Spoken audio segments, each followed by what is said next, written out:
there, my name is Megan and welcome back to my channel. Today I'm going to be sharing with you 5 recommendations of books that have purple prose. So if you're not familiar with what purple prose is, it is writing that is overly elaborate, includes a lot of adjectives, adverbs, and metaphors or other types of figurative language, and it's also known as flowery writing. So a lot of people do not like overly flowery writing, and some people really enjoy it. So I do not mind overly purple writing as long as it does not replace or detract the reader from the lack of plot or character development. So I chose 5 books that I think have very flowery writing. Some of them have really great plots and characters and not so much. So I will share with you my thoughts on each of these books. So I'm going to start with the books that I think have the least flowery writing and then go up to the books that I think have the most flowery writing. The first book I'm going to be talking about is An Enchantment of Ravens by Margaret Rogerson. In this book, humans and fae live side by side, but humans are the only ones that can create pieces of art, whereas the fae really covet this skill of humans and are always looking for humans to create art for them. We follow a human named Isabel who is hired to paint a portrait of the Autumn Prince. His name is Rook, and while she's painting him, she accidentally paints emotion in his eyes, which infuriates Rook because fae are not really supposed to show human-like emotions. As punishment, he steals Isabel away to the Autumn Court to answer for her crime. I actually really enjoyed this book. This is a very polarizing book. A lot of people do not like it, but I gave it a 4 out of 5 stars.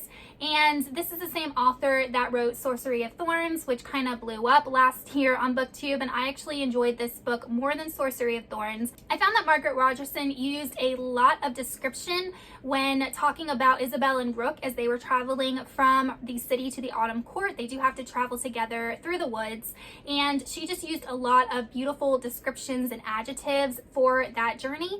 I also really like the way that she described the Fae Court when Isabel and Rook got there. I thought that it was just really well done for such a short book. So this book is just saturated in beautiful descriptions, and in my personal opinion, it only adds to the enjoyment of the story. It does not detract. We have a great female lead. We have an interesting love interest. We have a well-developed Fae Court. In my opinion, the flowery writing only added to the book as a whole and definitely didn't take away anything from it. The next book I'm going to be talking about is Caraval by Stephanie Garber. This is a YA fantasy, and in this book we follow Scarlet, and the only thing that Scarlet has ever wanted was to attend a Caraval performance. Caraval is an annual event that's held on the secluded island, and it is orchestrated by a man called Legend, and no one knows Legend's real identity. When Scarlet finally arrives at Caraval, she finds out that the performance centers around solving the kidnapping of her younger sister. I really enjoyed this book plot-wise as well as the writing. I thought that the writing really added to the story because it's a very whimsical setting. It's very carnival-like, it's very magical. You have magical clothing, you have magical fortune tellers, you have this kind of secluded island. There's definitely a lot of whimsy, a very fantastical atmosphere, and the flowery writing, in my opinion, really added to this.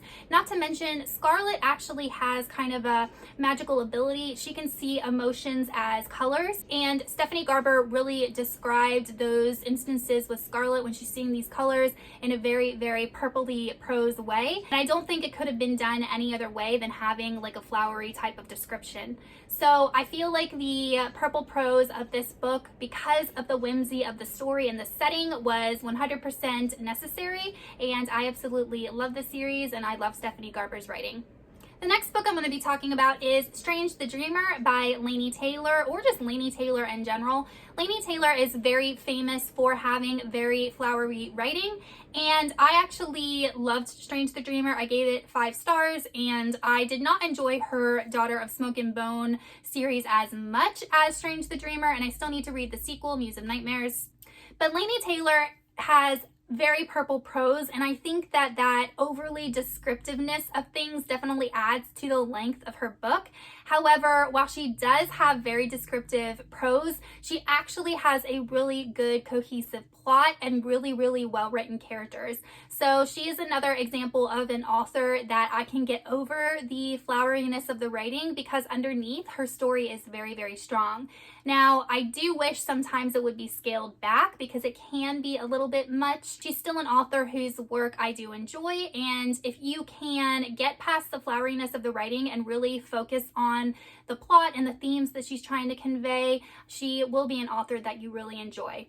The next book I'm going to be talking about is The Star-Touched Queen by Roshani. Now, Roshani Chokshi has kind of blown up as a really popular author recently. She wrote The Gilded Rules. She wrote Arasha in the, I think, End of Days, the middle grade series.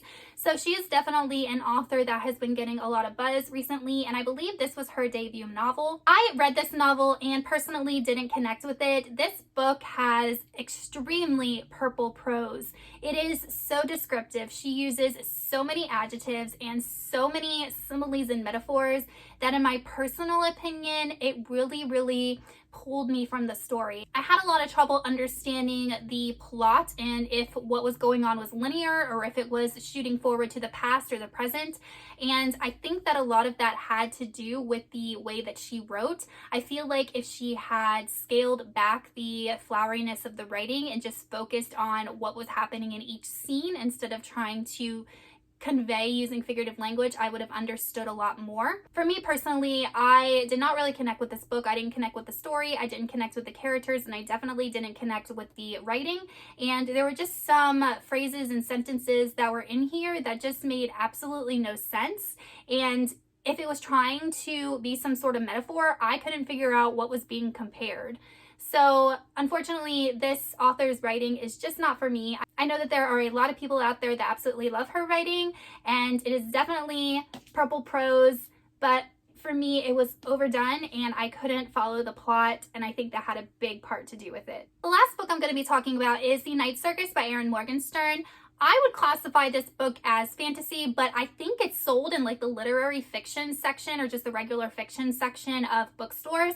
But this book follows a circus that kind of appears whenever it wants to. It's a magical circus, and we follow two different characters, Celia and Marco, who have been raised to duel in this magical circus once they're adults, and lo and behold, they meet and fall in love. So I read this book when it first came out in like 2011 or 2012, so I really need a refresher with this book. I have been thinking about rereading it because it is such a popular book, and at the time when I read it, I remember thinking that this book is just all pretty writing and the plot was incredibly weak. So that's why I'm interested to see, now that I'm grown as a reader, if my mind would change, 8 years later. This book, I remember, has so much imagery and so many descriptions, and they are absolutely beautiful descriptions. They are very magical, very whimsical, and I really could get a picture in my head of the scenes that Erin Morgenstern was trying to paint. However, I felt like that type of writing did not make up for the lack of plot or characters. I found the characters to be very cardboard cutout. They were not interesting to me personally, and I found that the plot was very weak because we build up to this idea of this duel, and I just felt the execution, from what I remember, was not very strong. So I think I ended up giving this 3 stars, and I always say in my head, yeah, that book has beautiful writing, but the plot was just kind of average to me. So I might reread this sometime this year just to see if my thoughts have changed. All right, you guys, so those are the 5 books that I think have really beautiful, flowery, purple prose. Some of the writing contributes to the plot and adds to the story, whereas others do not. So let me know in the comments if you've read any of those books and if you agree with the writing style or not. And let me know if you have any recommendations for books that have really beautiful writing as well as a strong plot, because I'm always looking for books like that. If you have not already subscribed to my channel, don't forget to hit the subscribe button as well as the little bell icon so you can be notified every time I post new content. I post new videos every Sunday, and sometimes I post videos in the middle of the week, and I will see you soon with another one. Goodbye.